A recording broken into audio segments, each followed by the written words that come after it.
Okay guys, I'm testing out a 4L80 internal plug. I think the 4L60 is the same. Had problems with it leaking through these pins here. You can see what I did was took this green, you can see the RTV, black RTV, because it's oil resistant. So I took that green piece off and took it off there.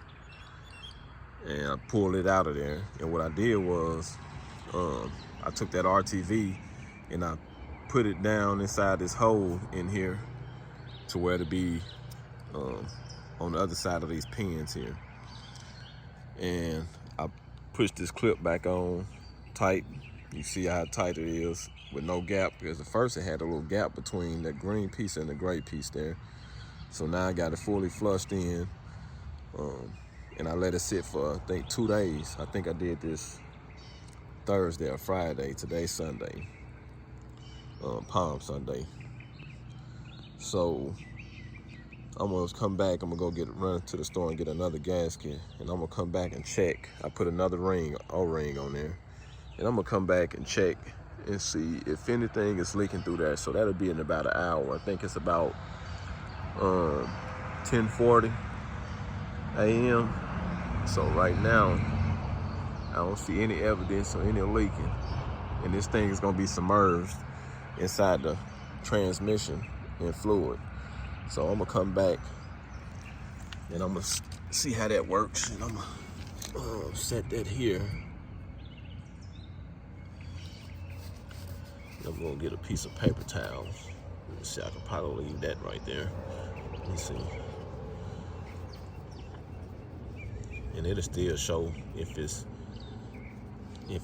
leaking. It'll be leaking through there, through those white pins. So they got a plug that they make. I think the part number is 2424-1218 is the GM part number, and that part number will cross over to some other part numbers. So I'm gonna just check that, and I'll update you guys on how this works. Hope this helps somebody else if it does. But I'll keep you posted in an hour. Talk to you later. Okay, this is the results. Actually, it's 12:30, so I let it set longer than I was expecting. So let me go here. I'm gonna pour it out and see the results. And there it is. No fluid leaking. So that worked. So I hope it helps somebody else. I'm gonna clean that little trash out in there, blow it out. So hope that helps somebody else. That fixed the solution. Or fix the problem. And I put a new ring on there, O-ring. So there it is. I had some black RTV silicone laying around, and like I said, it's oil resistant. So guys, I know, don't get the blue, don't get the yellow. I think black and gray, but I keep black around. So there it is.